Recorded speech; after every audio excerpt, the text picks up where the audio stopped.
Mesdames, Messieurs, bonjour. Mon nom est Michel Weber. Je représente un petit propriétaire qui se trouve sur la face inversée de ce qui a été présenté tout à l'heure. Ce qui marche, comme ça. Voilà. Ce petit immeuble ici, qui a été construit dans les années 60 et qui jouxte le bloc de la Migros. Ce petit immeuble a même été l'objet d'une fiche des biens culturels parce qu'il a été remarqué en tant qu'objet contemporain comme d'un certain intérêt. Et avec lui a été développée toute l'analyse de la rue Saint-Pierre. Ce que je veux dire, c'est deux choses. Plusieurs points que j'aurais soulevés ont déjà été évoqués. Ce que je veux dire, c'est l'avenir des grandes places. Comment traiter cet espace? D'abord, je crois savoir, je ne suis pas tout à fait informé, mais que au moins l'espace défini par les bâtiments jusqu'à la poste est pris en compte, notamment l'axe nord-sud et l'axe est-ouest. Pour ce qui est des grandes places, sur toutes les vues de Fribourg, et on le sait, on ne le voit pas très bien avec cette végétation, mais il s'agit d'une place esplanade. D'une place esplanade qui est une des nombreuses fenêtres sur la ville. Il y en a le long du boulevard de Pérol, mais une des principales, puisqu'elle offre une vue à pratiquement 180 degrés, et elle offre une vue vraiment verte pour la partie sud, et la vieille ville pour la partie est. Alors j'aurais le souci de dire pour l'évolution du projet que la végétation, par exemple, qui entoure cette place, l'a transformée en clairière alors qu'il s'agit d'une esplanade à vue, et je trouve absolument essentiel de restituer la vue. Ce qui voudrait dire que les couronnes des arbres, la canopée comme on l'appelle, ne devrait pas être au-dessus de la vue. Par contre, elle pourrait être au-dessous de la vue. Par contre, elle pourrait être au-dessus. On peut très bien lire la ville à travers les troncs. Mais je pense qu'un dégagement assez important de cette esplanade, vous avez évoqué tout à l'heure l'attrait touristique et voire international de cet ensemble, c'est vrai que ça peut prendre des dimensions intéressantes, pour autant qu'on donne à voir ce qui est à voir. C'est un des points les plus remarquables au point de vue vue. C'est d'autant que c'était autrefois un stand tir, donc on tirait en ras de l'hôtel ici, dans cette direction, la vue était donc dégagée. La deuxième chose que je voudrais dire, c'est qu'avant d'ajouter, depuis les années 60, cet endroit s'est développé de manière quand même assez chaotique au fil des besoins, en l'absence, disons, de la sécurité des plans d'aménagement qui sont plus ou moins les nôtres aujourd'hui. Il y a eu tout un travail en sous-sol, toute une commercialisation du sous-sol, avec bien évidemment beaucoup d'émergence.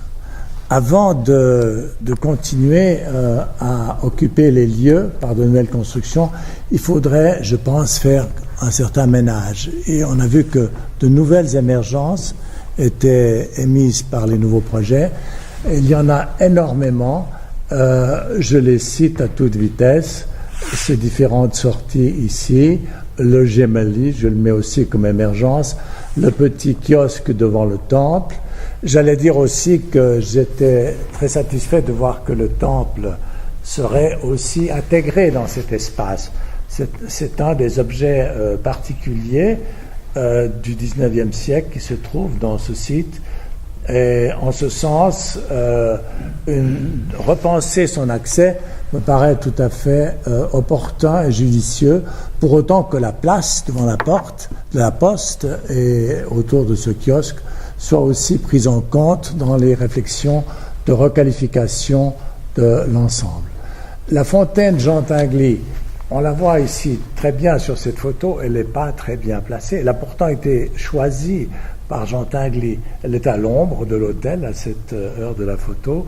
Et puis c'est une fontaine où l'artiste ne s'est pas seulement contenté de faire de la mécanique, mais tout ça provoque un concept éruptif de jeu d'eau qui se lie à la lumière. C'est d'ailleurs toutes ces esquisses, tous ces dessins qui ont proliféré à cette époque le montrent bien.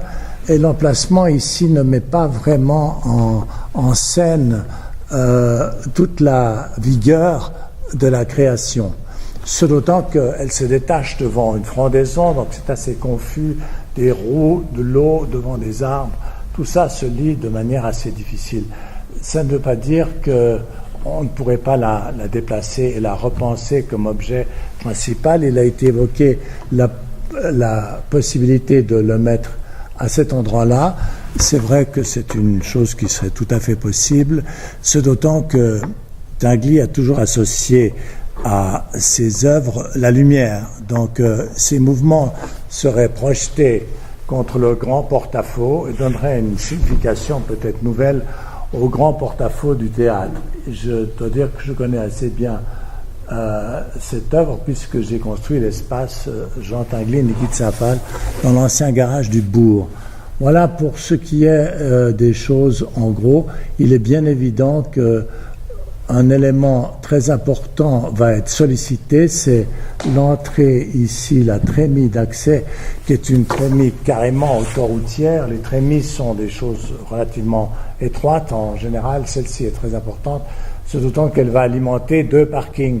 Donc je pense qu'il faudrait aussi la considérer dans le programme de requalification des émergences en, par exemple, examinant quand même un nouveau programme peut-être de couverture pour éliminer les nuisances. Et puis en règle générale, l'affectation des grandes places comme parc public en devenir devrait permettre d'arriver à assainir ces lieux qui sont moyennement bien fréquentés. C'est assez consternant des immeubles dont je m'occupe d'avoir la vue sur cet ensemble des grandes places. Et je crois fermement que le ménage qui est proposé et le concept de requalification qui devrait être issu de ces phases de concours vont probablement immédiatement conditionner l'usage et la qualité des lieux. Je crois que j'ai à peu près tout dit ce que je voulais vous dire.